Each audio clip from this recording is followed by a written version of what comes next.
자, 일어나셔서 주님의 귀한 말씀 받겠습니다. 에베소서 1장 13절, 14절 딱 두 절인데 한 목소리 합독하겠습니다. 하나, 둘, 셋.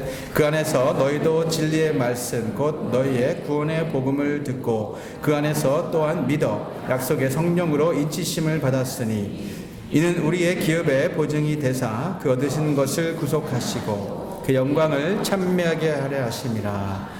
아멘. 앉으시면 한 번 더 우리 인사하자. 짧게라도. 오늘 승리하셨습니다 라고. 네, 감사합니다.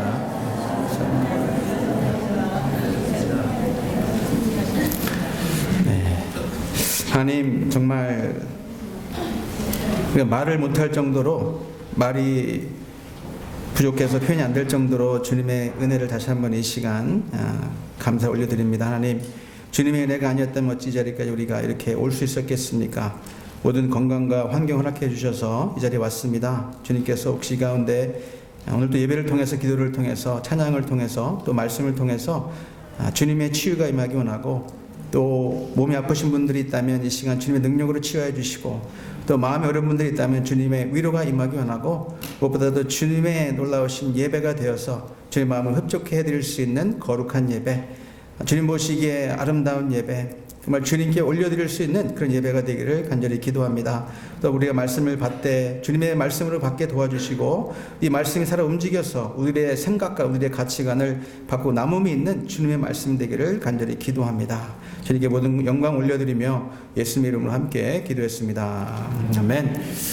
자, 이 목회를 하다 보니까요, 참 안타까운 부분 중에 하나가 우리 성도님들이 특권을 잘 누리지 못한다는 부분입니다. 헌신도 잘하시고 봉사도 정말 열심히 하시는 분들이 저희 교회는 굉장히 많아요. 정말 감사한 일이거든요. 그럼에도 불구하고 우리는 정말 누려야 됩니다.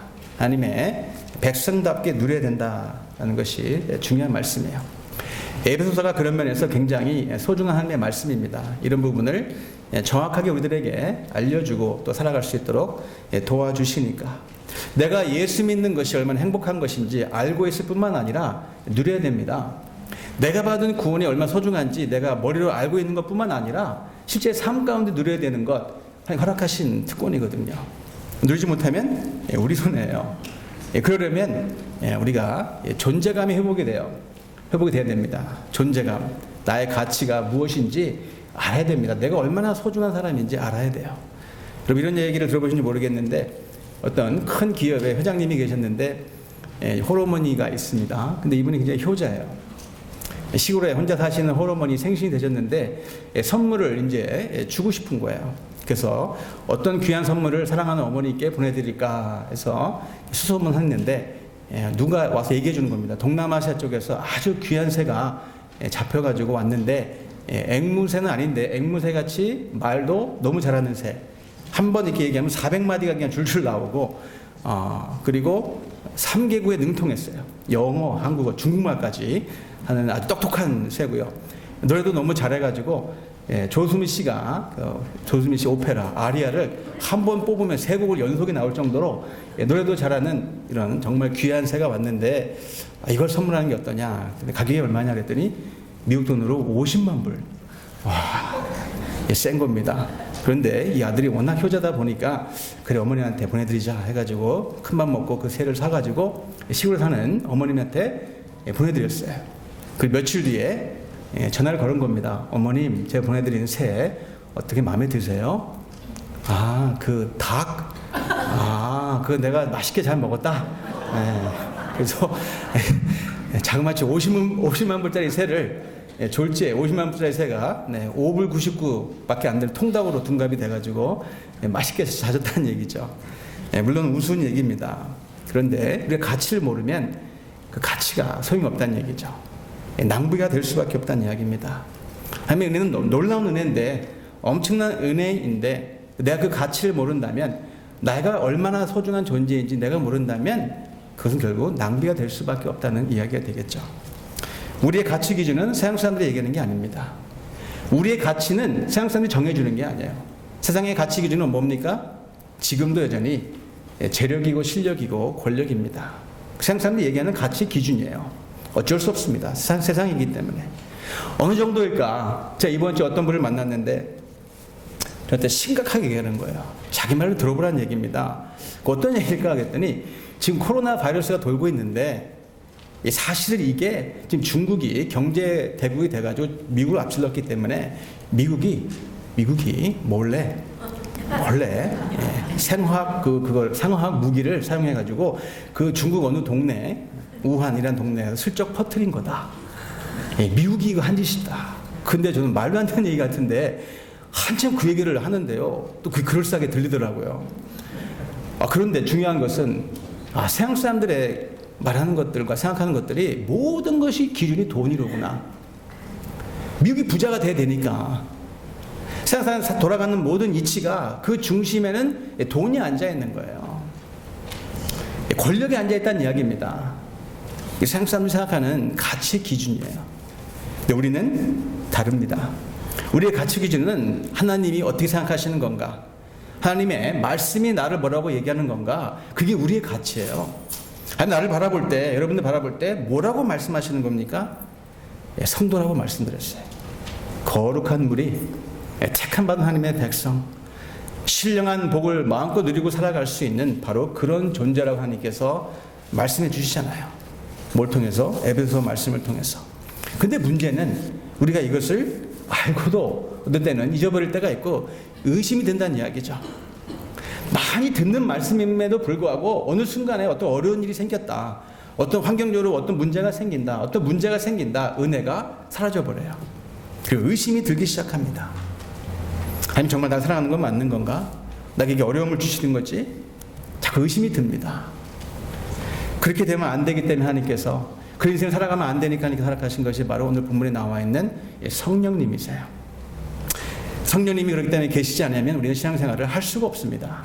신앙생활하는 것이 불가능해요. 여러분 아시는 그 디엘 목사님도, 디엘 무리 목사님도 한번 이렇게 말씀하셨죠. 하나님의 성령 없이 크리스천 삶을 살아간다는 것은 폐가 없이 숨을 쉬는 것과 마찬가지고, 눈이 없이 보려는 것과 마찬가지고, 그리고 귀가 없이 들으려는 것과 똑같다. 그만큼 성령님의 임재가, 성령님의 역사하심이 그만큼 절대적이라는 이야기죠.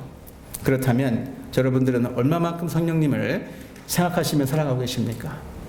얼마만큼 성령님의 임재가 절대적인데 그럼 얼마만큼 그분의 능력을 우리가 경험하고 누리고 살아가고 계십니까? 이게 중요한 질문이에요. 믿는 분들에게는 이성으로 설명되지 않는 일들이 생겨야 돼요. 믿는 분들에게는 상식을 초월하는 일들이 생겨야 됩니다. 믿는 분들에게는 내 짧은 경험을 초월하는 내 힘으로 도저히 되지 않는 일들이 생길 수밖에 없어요. 그게 성령님의 임재거든요. 그분의 능력이에요. 계산이 안 되는 겁니다. 이거는 그런 일들이 일어날 수밖에 없다. 예수 믿는 사람들에게는 우리가 진정으로 이런 성령님의 역사를 누리고 살아갈 때에 진정으로 교회다운 교회, 성도다운 성도가 되는 겁니다. 아멘. 자, 두 손을 불끈 주시기 바랍니다. 따라해 보세요. 네, 교회다운 교회, 목장다운 목장, 성도다운 성도, 성령님의 임재를 경험하자, 누리자. 아멘입니다. 아멘이에요. 오늘 본문을 통해서 성령님의 역사를 깨닫고 누리기 바랍니다. 그렇다면 구체적으로 성령님의 역사가 무엇일까? 두 가지를 오늘 함께 배우기 원합니다. 하나는 성령님의 역사는 인치심의 역사예요. 13절 다시 한번 보시면 그 안에서 너희도 진리의 말씀 곧 너희의 구원의 복음을 듣고 그 안에서 또한 믿어 약속의 성령으로 인치심을 받았으니. 여기 보면 인치심을 받았으니, 인치심 뭐죠? 쉽게 말씀드리면 도장 꽝 찍는 거예요. 옛날에 보면 한국에 보면 중요한 서류나 어떤 나의 정보가 들어있다 그러면 도장을 찍을 수밖에 없어요. 한번 찍히면 끝입니다. 미국은 도장이 없어요. 아시는데 미국은 사인입니다. 사인이 내 서명이에요. 내 시그니처가 들어간다. 이건 법적 효력이 발생하는 겁니다. 함부로 사인하지 말라고 얘기하잖아요. 그만큼 사인이 중요한 거기 때문에. 그러니까 성령님의 인치심이 그와 같다는 이야기죠. 하나님의 사인이에요. 하나님의 도장이라는 이야기입니다. 하나님의 서명이 들어갔다는 얘기. 이거는 바뀔 수 없다는 얘기입니다. 옛날에 그 사극을 보면 왜 어명이요 하면 어명. 옛날 임금님 도장이 꽝 찍기고 갖고 온다. 그거는 바꿀 수가 없는 거예요. 어명이기 때문에. 그럼 하나님의 인치심은, 하나님의 서명이라는 이야기는 그거 더 큰 겁니다. 안 바뀐다는 얘기예요. 바뀔 수가 없다는 이야기입니다. 하나님의 서명이 들어갔기 때문에. 자, 이 시간 한번 옆에 있는 사람 바라보면서 이렇게 말씀해 보세요. 당신은, 옆 사람 보시고 말씀하세요. 당신은 하나님의 서명을 받은 자입니다. 서명을 받은 자입니다. 옆에 있는 분이 보통 분이 아니에요. 평범한 분이 아닙니다. 옆에 앉아 계신 분이요, 하나님의 서명을 받은 분이에요. 무시하면 안 됩니다. 엄청난 분이에요. 하나님의 서명이 어떤 서명일까? 이미 추측하셨겠지만 하나님의 서명은 다른 게 아니라 너는 나의 자녀다. 넌 나의 딸이야. 넌 나의 아들이야. 그게 하나님의 서명이고 하나님의 도장이에요. 너는 내 거란 이야기입니다. 한마디로 하나님께서 찜하신 거예요. 찜. 옛날에 찜한다는 말 많이 사용했잖아요. 어렸을 때. 이거 내 거야 찜한다 그러잖아요. 밥 먹을 때 남이 못 건드리게 침을 탁 뱉어버리잖아요. 이거 내 거다 찜한 거예요. 찜. 아무도 못 건드려요. 근데 제가 이번 주에 새로운 거 하나 또 깨달은 게 뭔, 하나님도 보니까 침을 뱉으시더라고. 보니까 내 거라고. 요한번 9장에 보니까 침을 탁 뱉으셔가지고 진에게 이겨가지고 맹인에게 발라주면서 너는 내 거야. 내가 너 치유해줄게. 그러니까 침의 원조가 보니까 하나님이셔. 보니까 성령님을 통해서 우리 영혼의 하나님 거라고 쓰여져 있다는 얘기예요. 하나님께서 너는 내 거야. 아무도 못 건드린다는 얘기는 함부로 못 건드린다는 얘기입니다. 하나님께서 내 거라고 말씀하신 이상 아무도 못 건드린다는 얘기예요. 심지어는 사탄도 못 건드려요. 심지어 사탄도 근처에 못 든다는 이야기입니다. 하나님 건데, 하나님 찜해 놓으신 건데 감히 누가 와서 뺏어가겠습니까? 그러니까 한 번 받은 구원은 절대 잃어버릴 수 없다는 그 말이 맞는 거죠. 어떻게 누가 구원을 뺏어갑니까? 말도 안 되는 거죠. 하나님 건데, 하나님 왔다 갔다 하신 분도 아닌데, 하나님이 뭐 환경에 따라 이랬다 저랬다 하신 분입니까? 아니, 인치심인데 도장을 꽝 찍었는데 어떻게 왔다 갔다 하실 수 있겠습니까? 그때 성령님의 인치심은 우리를 구원시켜 주시는 것뿐만 아니라 우리의 구원을 이뤄가시는 분이 그분의 역사고 그분의 인치심이에요. 13절 다시 한번 읽어드리겠습니다. 그 안에서 너희도 진리의 말씀 곧 너희의 구원의 복음을 듣고 그 안에서 또한 믿어 약속의 성령으로 인치심을 받았으니, 여기 보니까 구원의 복음을 듣고 믿는다. 믿음의 출발은 듣는다는 얘기예요. 안 들으면 믿음이 없다는 얘기입니다. 믿음이 생길 수가 없다는 얘기예요. 어쩔 수 없습니다. 주님의 말씀이잖아요. 안 들으면 모른다는 얘기입니다. 일단 들어야 된다는 얘기예요. 그러니까 듣는 것이 너무 중요하다는 얘기입니다. 로마서 말씀 나와 있는 것처럼 믿음은 들으면서 나고 들으면 하나님의 말씀이다. 그냥 갑자기 믿음이 생기는 게 아니라는 이야기입니다. 들어야 됩니다. 뭘요? 하나님의 말씀을 듣는 걸 통해서 믿음이 생기더라. 물론 그 성령님이 하시는 거지만, 그럴 때 여러분, 제가 늘 이 자리에 섰을 때 여러분들이 바라는 것은 한 가지가 있어요. 이 말씀을 잘 들으시기 바랍니다. 경청하시기 바랍니다. 일단 들어야 돼요. 들어야 믿음이 생기는 거니까. 근데 이 말씀이 들으려면 내 마음이 낮아져야 돼요. 무슨 말이냐면, 저것은 물론 목사님을 통해 하나님께서 말씀하시는 거지만 저거는 사람의 말이 아니라 하나님 말씀이로구나. 자꾸 내 이성을 앞세워가지고 내 얄팍한 지식을 앞세워가지고 하나님 말씀을 걸러내면 안 돼요. 내 그 얼마 되지 않은 경험을 자꾸 내세워가지고 하나님 말씀을 걸러내면 안 된다는 이야기입니다. 내가 알면 얼마나 알 것이고 내가 똑똑하면 얼마나 똑똑할 겁니까? 자꾸 어떤 분들은 이성을 앞세워요. 에이, 그건 뭐 네 말이지. 이성으로 하나님 가둘 수 없다는 얘기예요. 하나님 말씀을. 어떤 분들이 이렇게 얘기하잖아요. 내가 이 말씀을 어쨌든 믿겠는데 기적들은 내가 빼놓고 천지창조 그거 안 믿겠다. 동정녀 탄생 그거 어떻게 믿냐. 그런 거 기적들 다 빼고 나머지 건 내가 믿어줄게. 이게 도덕책이 아니잖아요. 뭐 올바른 말 쓰여있는 뭐 경건서적 이 정도가 아니지 않습니까? 어떤 분들은 제가 한번 말씀드린 것 같은데, 옛날 성경은요, 이 빨간색으로 이제 쓰여진 말씀들이 있어요. 어떤 분들은 그래요. 내가 고말만 믿겠다. 예수님이 말씀하신 옛날 성경은 뭐 빨간색으로 돼 있거든요. 요즘 성경은 안 그래요. 옛날 성경은 그랬습니다. 빨간색으로 돼 있었어요. 나 그것만 믿겠다. 나머지 말들은 내가 안 믿겠다. 정말 무식한 얘기예요. 빨간색이든 파란색이든 흰색이든 하나님께서 성령님을 통해서 말씀하신 거기 때문에 하나님 말씀의 전체가. 근데 자꾸 말씀도 내 이성과 얼마 되지 않는 경험을 자꾸 앞세워서 주님의 말씀을 걸러내니까 믿음이 안 들어오는 거예요. 믿음이 안 생긴다는 이야기입니다. 결국 믿음이 없는 이유는 믿지 못하는 것이 아니라 믿지 않는다는 얘기예요. 물론 믿지 못하는 분들도 있어요. 근데 제가 많은 고민을 합니다. 왜 성도님들 가운데 믿음이 없을까? 저희 가장 큰 고민이에요. 근데 가만 보니까 믿지 못하는 분들도 있는데 굉장히 드물어요. 그런 분들은 많은 경우는 믿지 않는 거예요. 믿지 않는 겁니다. 이런 거에 제가 최근에 어떤 통계를 이제 알았을 때 최근 일이에요. 제가 충격을 받았습니다.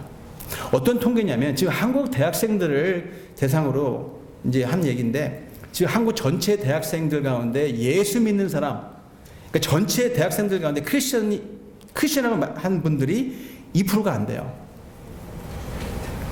별로 안 놀라시네. 충격입니다, 이거는. 지금 젊은 세대가요, 지금 한국에 2%가 안 된다는 얘기, 예수 믿는 사람이. 이건 미전도 종족이에요. 성교와 공부할 때 미전도 종족을 뭐라고 얘기했냐면 2%가 믿는 사람이 2%가 안 되면 미전도 종족입니다. 지금 한국이 3만 명 가깝게 선교사를 내보낸다고 지금 큰 소리 치고 있는데 정작 우리의 미래인 젊은 세대는 지금 예수 믿는 사람이 2%가 안 된다. 이거 아이러니. 말도 안 된다는 얘기입니다. 사실. 그럼 왜 젊은 사람들이, 요즘 세대들이 예수를 믿지 않는 걸까? 못 믿는 겁니까? 안 믿는 겁니까? 제가 보기에는 안 믿는 거예요. 밖에만 나가봐도요, 깔린 게 쾌락이에요. 놀 게 얼마나 많습니까? 한국 나가보세요. 밖에 나가면 다 술집입니다. 제가 보기에는. 깔린 게 PC방에 보니까 깔려있는 게 러브 호텔들. 그 눈에 보이는 것들이 다 이런 것들이니까. 근데 교회 가면 맨날 봉사하라 그러지, 교회 가면 맨날 헌신하라 그러지, 뭐 헌금 내라 그러지.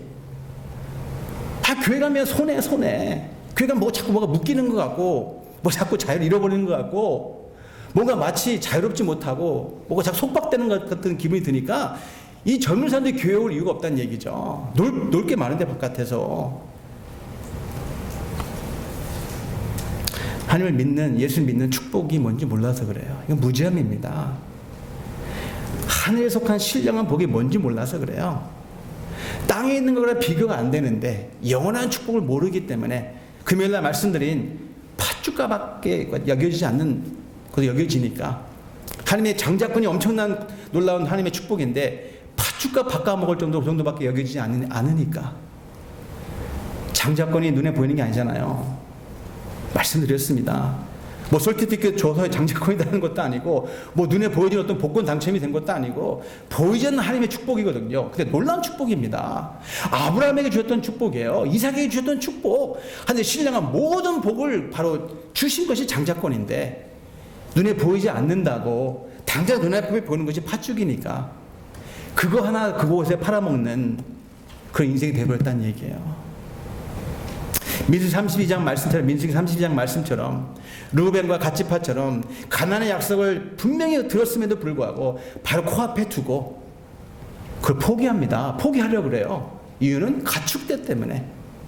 놀라운 하늘에 속한 신령한 복이 있음에도 불구하고 가나안 땅의 약속을 그렇게 해도 기다렸건만 당장 눈앞에 보이는 가축대가 더 중요하더라.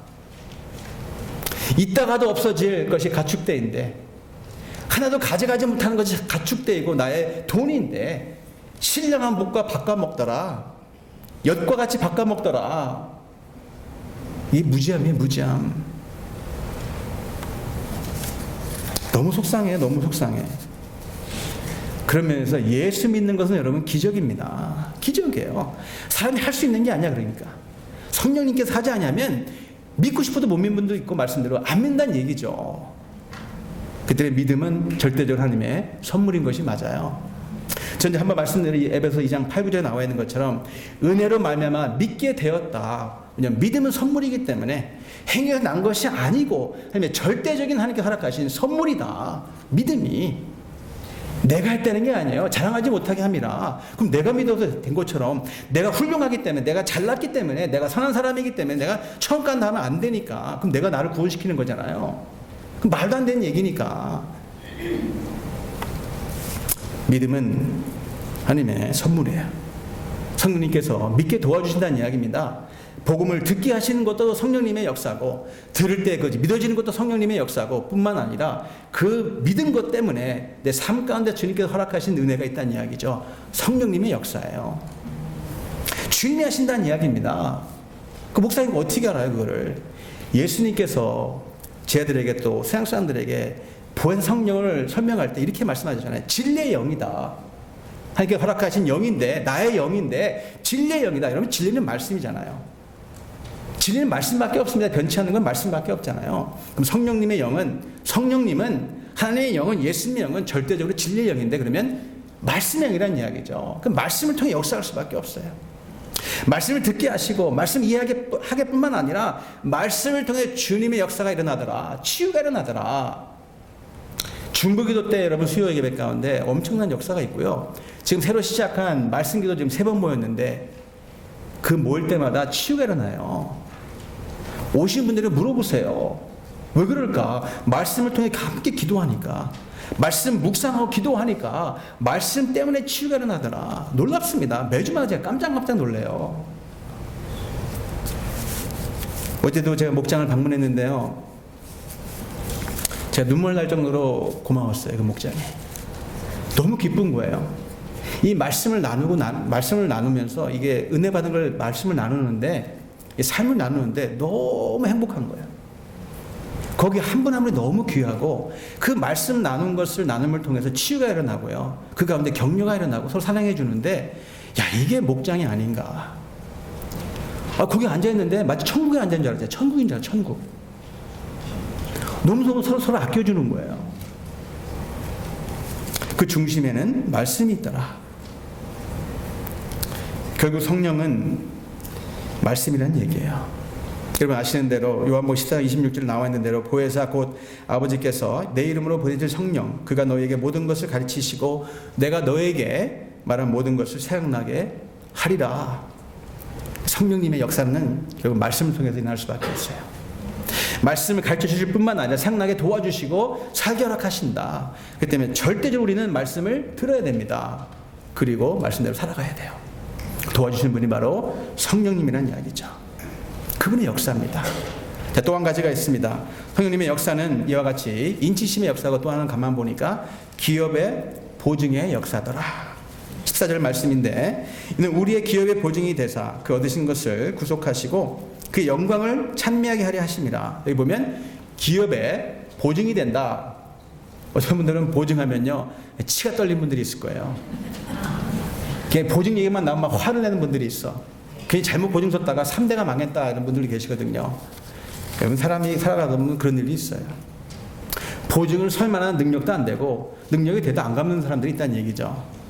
하나님 말씀하시는 보증은 그런 보증들이야. 그런 보증이 아니에요. 그런 수준의 보증이 아니고 이건 하나님의 약속이에요. 반드시 하시겠다는 얘기입니다.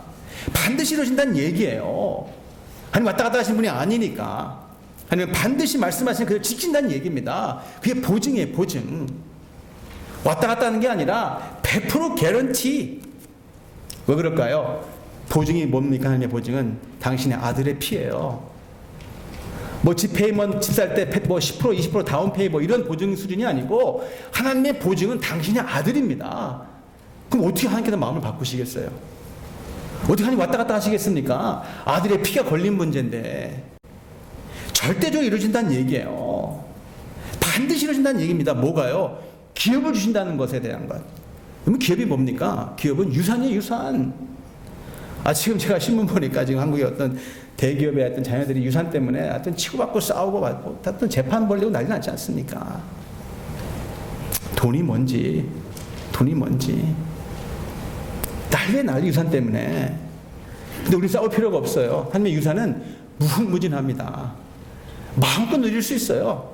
싸울 필요가 없습니다. 하나님이 주시는 기업은, 하나님의 유산은요 째째한 게 아니에요. 뭐 세상 것이 아닙니다. 어떤 기업입니까? 영원한 거예요.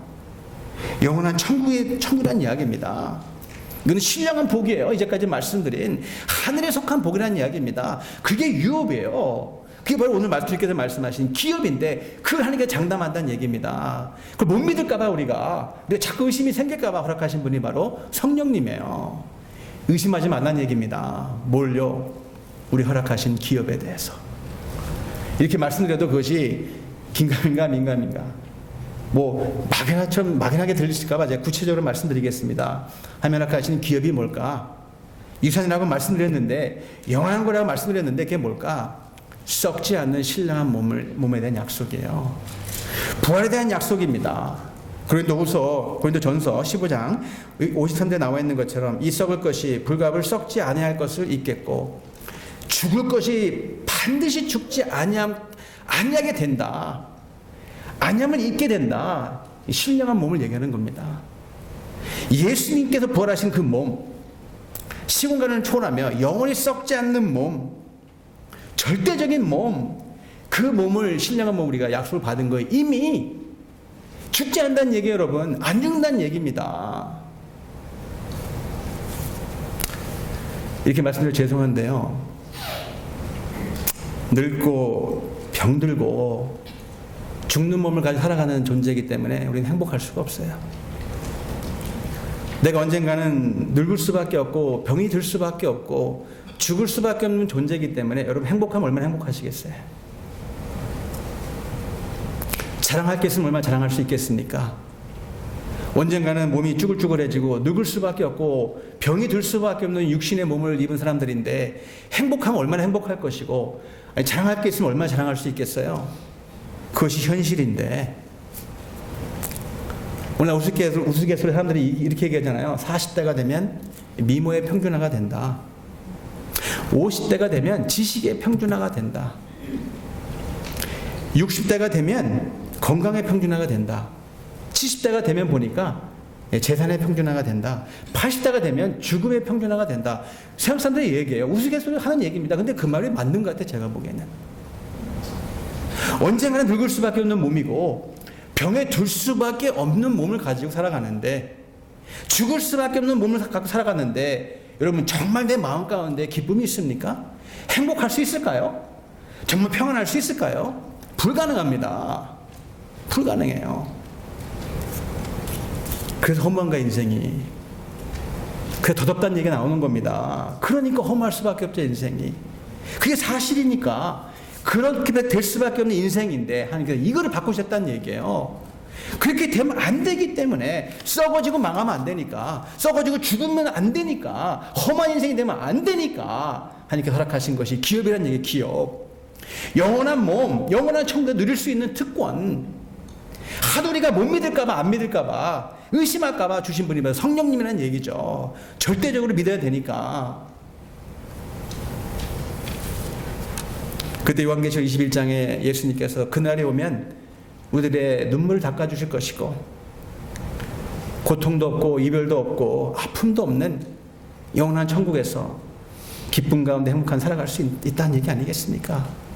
우리들 가장 괴롭히는 죽음의 문제, 우리들 가장 두렵게 만드는 죽음의 문제 해결해 주시는 거 아닙니까? 주님 안에서 우리 영을 산다는 얘기예요. 여러분 이거보다 더 큰 축복이 어디 있습니까? 더 큰 특권이 어디 있겠어요? 한번 제가 아는 어떤 훌륭한 목사님이요 50대 후반에 암이 걸려서 돌아가셨습니다. 가까운 분이에요. 제가 보기에는 훌륭한 목사님인데 참 목회가 쉽지 않거든요. 이 목사님들도 암이 잘 걸려요. 보니까 이 스트레스를 받기 때문에 50대 후반에 돌아가셨어요. 그런데 그 사모님이 이게 그 입장이 안 되면 모르겠죠. 이 목사님을 여의시고 너무 힘든 거예요. 인생이 맨날 시름 앓고 헤어나지 못하는 거예요. 거기 슬픔 가운데서. 그 몇 달이 지났는데도 거기서 못 나오는 거예요. 맨날 끙끙 앓고 누워있으니까. 근데 어느 날 그 사모님 꿈에 목사님이 나타나셨어요. 그 목사님이 돌아가신 분이 내 꿈에 여보 너무 슬퍼하지 마. 내가 있는 것은 너무너무너무 좋아. 너무너무 좋아. 너무너무 좋아. 그게 10번 하세요. 10번.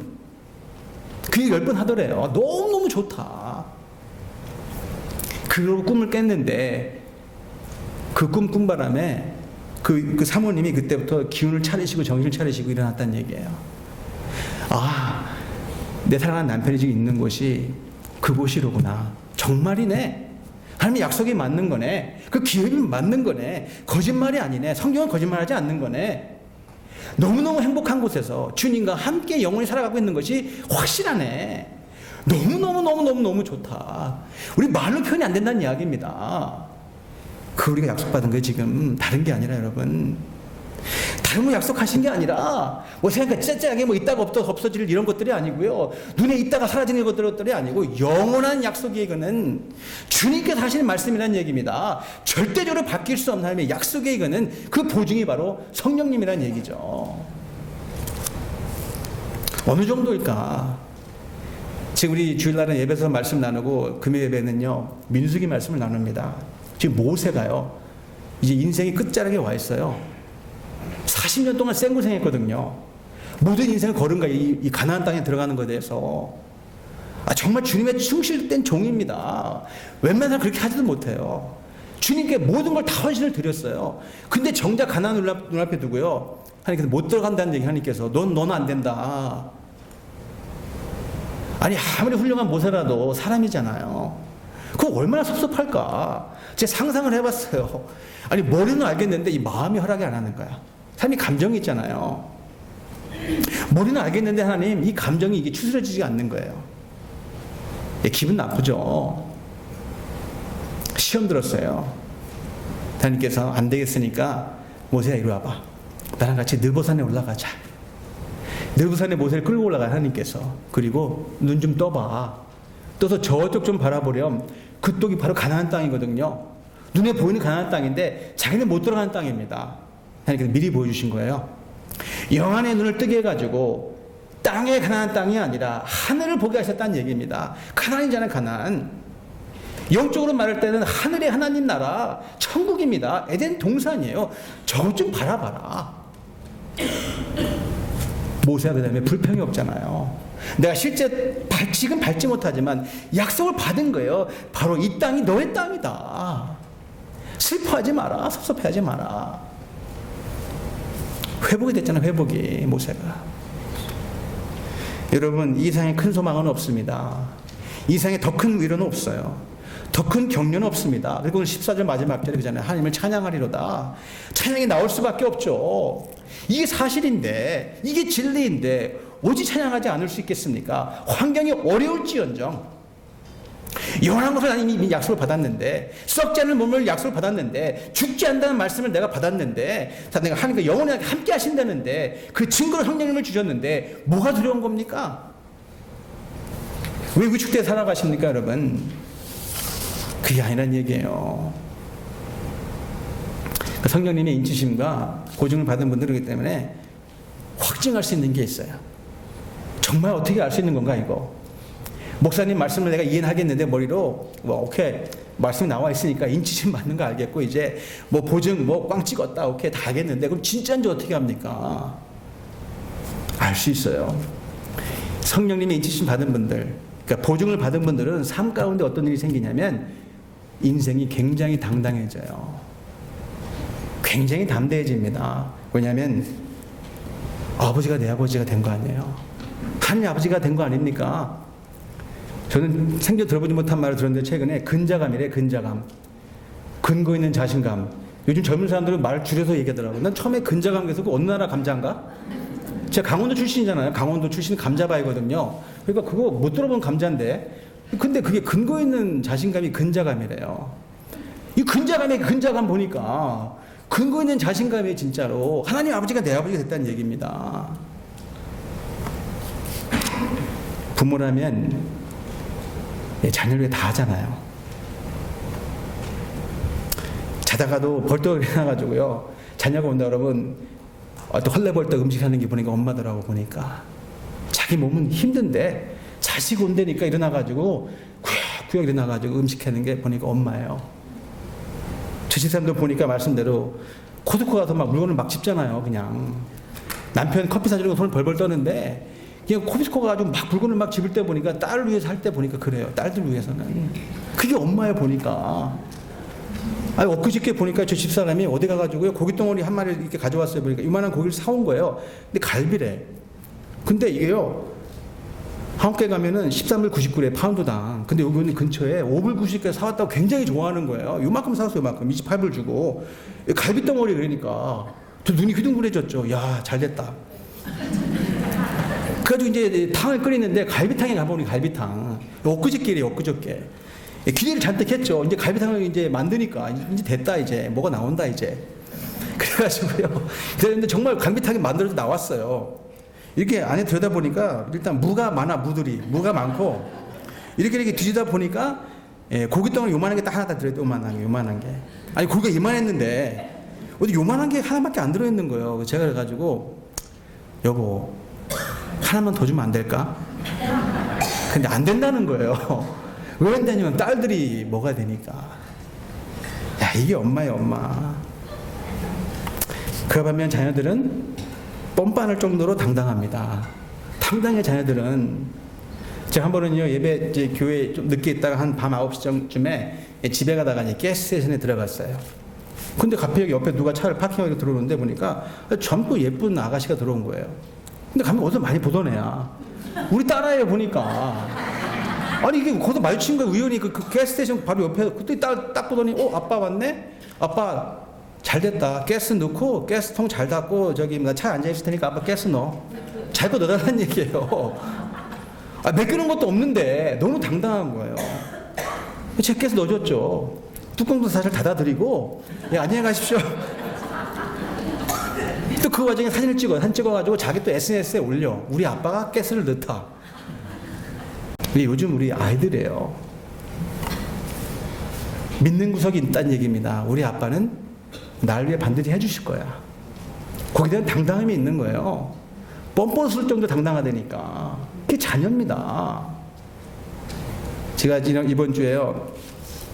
저희 집사님 어떤 그 설교를 듣다가 저한테 여보 이거 잠깐 들어봐야 돼 들었는데 어떤 목사님이 여러분 부자가 되고 싶으세요?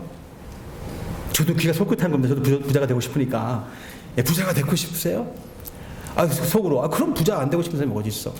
그 들어봤어요. 어떻게 제가 가르쳐 드릴게요. 목사님이 말씀하시는 거예요. 그럼 뭐라고 말씀하실까 궁금했습니다. 부자가 되려면 부자랑 결혼하면 됩니다. 그러니까 제가 김이 확 빠지는 거예요. 그 정도 나도 얘기할 수 있겠다.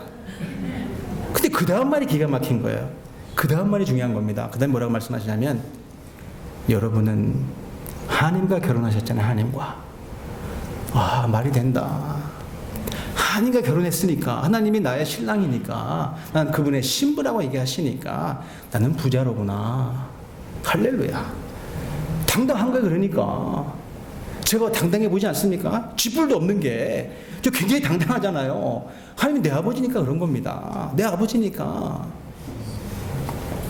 그리고 성령님이 인치심 받은 분들은 보증되신 분들은요 그 마음 가운데 삶 가운데 구원에 대한 확신이 있는 거예요. 제가 목회하다 말씀드린 가장 안타까운 부분의 한 부분이 이 부분이에요. 많은 분들이 구원에 대한 확신이 없어요. 두 가지입니다. 하나는 내 자신이 내 스스로 가져오는 정죄감 때문에 내가 아는 거 내 수준을 아무리 봐도 그 수준이 안 되거든요. 내 삶을 보면은 꼬라지가 그러니까 너 그거 봐라 너 안 된다. 근데 그 사이에 누가 들어오냐면 사탄이 껴들어요. 그래 맞다. 너는 그 정도밖에 안 되는 인간이니까 예수 믿는다고 하지만 맨날 밥 먹듯이 죽 마듯이 물 마듯이 죄를 짓고 살아가니까 하나님께 받은 구원이 무슨 구원이냐 그게. 가짜지 가짜. 근데 이게 사실처럼 들려지니까 흔들리는 거예요. 그래 맞다. 나는 이 정도밖에 안 되니까. 눈 씻고 봐도 그게 사실이니까. 무슨 구원이냐. 마치 무시무시한 검사가요. 재판 딱 서가지고 당신이 이런 죄들을 지었잖아. 들추기 시작해내니까 무서운 겁니다. 두려운 겁니다. 그리고 의심이 자꾸 생기는 거예요. 그런데 여러분 잘 들으시 바랍니다. 그 가운데 분명히 다른 음성이 들려질 거예요. 어떤 음성일까? 성령님의 음성입니다. 너는 내 아들이야. 그럼에도 넌 내 딸이잖아. 하나님밖에 없는 내 아들 보혈의 피, 바로 예수님의 보혈의 피를 흘려서 내가 값을 주고 속량한 나의 딸 나의 아들이니까 절대 그럴 일이 없어. 흔들리지 마. 여러분 심지어는 못난 자식은 자식 아닙니까? 그럼 잘할 때만 자식인가요? 훌륭할 때만 자식입니까? 꼭 뭘 잘해야만 자식입니까? 부족해도 자식이잖아요. 속을 새겨도 자식이잖아요. 못 버려요 하나님께서. 버리기에는 예수님의 보혈의 피가 너무 진한 겁니다. 갖다 버리기에는 십자가에서 절규하신 예수님 그 절규감이 너무 간절한 거예요. 하나님 아버지, 저들을 용서하소서. 저들은 자기가 하는지를 모릅니다. 그 아들의 절규가 너무너무 간절하기 때문에 하나님 못 버려요, 우리. 예수님께서 흘리신 보혈의 피가 그 헌신이 너무너무 크기 때문에, 희생이 너무너무 크기 때문에 하나님 우리 절대 못 버려요. 그 의심하지 말라니까요. 어깨를 피시고 사시기 바랍니다. 어깨를 피시고 사시기 바랍니다. 힘을 좀 내시기 바랍니다. 그리고 마지막으로 그 사실이기 때문에 우리 삶 가운데 변화가 생길 수밖에 없어요. 이게 사실이기 때문에 여러분 숨길 수 없는 변화가 생기기 시작해요. 주님께서 역사하시는 걸 막을 수가 없다는 이야기입니다. 가릴 수가 없어요. 하나님의 역사는. 변화는 숨길 수 없다는 이야기입니다. 변화되는 재밌는 얘기 하나 예화를 드릴게요. 아프리카에 사는 어떤 식인종이 예수님을 만나가지고 유학을 미국으로 와가지고 신학교에 등록을 하고 이제 신학 공부를 하게 됐습니다. 열심히 공부한 다음에 자기 본국으로 돌아갔어요. 그리고 몇 년 후에 같은 신학교에 다니던 백인 한 분이 이제 아프리카로 선교를 간 겁니다. 열심히 선교하다가 정말 안타깝게도 식인종들에게 잡혔어요. 죽게 된 겁니다.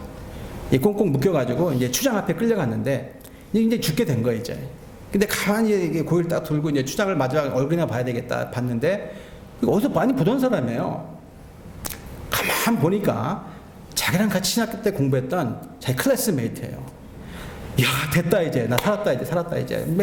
이 안도의 한숨이 나오는 거예요. 그러면서 그 추장을 바라보면서 질문을 던진 거예요. 당신이 이제 예수 믿고 많은 변화를 경험하지 않았냐. 그러니까 그 추장이요. 맞다. 내가 예수님 믿고 많은 경험을 했고 많은 변화가 왔다. 전에는 내 사람을 그냥 잡아먹었는데 예수 믿고 나서 식사 기도한 다음에 잡아먹는다. 웃으라고 말씀드린 겁니다. 그러니까 식사 기도하고 잡아먹는 변화, 그 정도 변화가 아니에요. 예수 믿은 다음에 오는 변화는 전인격적인 변화입니다. 누가 봐도 저 사람 바뀌었네. 어저께 목장 갔다고 말씀드렸어요. 서로 얘기하는 거예요. 목사님, 이 사람 좀 보세요. 이분 좀 보세요. 많이 바뀌었습니다. 제가 봐도 바뀌었어요, 그분이. 근데 저만 아는 게 아니라 거기 있는 모여있는 모건 식구들이 아는 거예요. 목사님 정말 이분 많이 바뀌셨어요. 할렐루야. 남들도 알아요, 그거를. 내가 느낄 뿐만 아니라 사람들이 안다는 얘기입니다. 그걸 누가 막습니까? 성령님이 하시는 건데.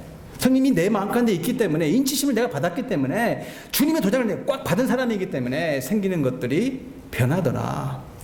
보이지 않는 바람과 같이 말씀하셨잖아요. 성령님의 역사는 바람 같다고 얘기했습니다. 성령님은 보이지 않는 분이시지만 지금 밖에 나가보세요. 바람이 엄청나게 붑니다.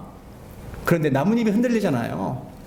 성령님은 눈에 보이지 않지만, 바람이 보이지 않지만, 바람이 있는 것은 나뭇잎이 흔들리는 것 때문에 알듯이, 성령님이 내 마음에 있는 게 보이지 않는 분이지만 성령님이 임하기 때문에 부정할 수 없는 변화, 나뭇잎이 흔들리듯이 성령님이 임하기 때문에 부인할 수 없는 변화, 잠깐 일어난다는 이야기입니다. 말씀을 정리하면서 여러분, 그렇기 때문에 여러분 성령님을 사모하시기 바랍니다. 우리는 기계가 아닙니다. 하나님을 만드실 때 인격적으로 만드셨기 때문에 성령님을 사모하셔야 돼요. 그것이 우리의 특권이고 우리의 책임입니다. 성령님을 사모한다는 게 뭔 말일까? 말씀을 사모하는 얘기예요. 진리의 영이시니까 내가 성령님을 사모한다는 얘기는 그분의 말씀을 사모하고 그 말씀을 순종한다는 얘기예요. 이번 주에 그 생명의 삶의 본문에 묵상에서 나와 있듯이 어떤 목사님이 얘기했잖아요. 하나님 말씀이니까 자꾸 내게 손해볼 것이니 이익 볼 것이니 생각하지 말고 무조건 순종하십시오. 그 묵상에서 나와 있잖아요. 어떤 말씀이 떨어졌을 때 자꾸 내 이성을 앞세워가지고 자꾸 머리 굴리지 말고 자꾸 내 어떤 얄팍한 내 경험으로 이것저것 따지지 말고 하나님 말씀이니까 무조건 순종하시기 바랍니다. 그러면 열매를 봅니다. 그거 나와 있잖아요. 그 열매가 뭘까? 성령님의 역사를 체험한다는 얘기예요. 부디 여러분 성령님의 놀라운 인치심과 성령님의 보증의 역사를 체험하시고 어떤 삶 가운데 주어지는 삶 가운데 일어나는 고난이 있을지언정 어려움이 있을지언정 성령님이 함께 하심을 통해서 극복하시고요. 그뿐만 아니라 우리 나중에 누릴 천국의 기쁨뿐만 아니라 이 땅에서도 맛을 보고 듬뿍 누리며 살아갈 수 있는 우리가 되기를 주님의 이름으로 간절히 축원을 드립니다. 기도하시겠습니다.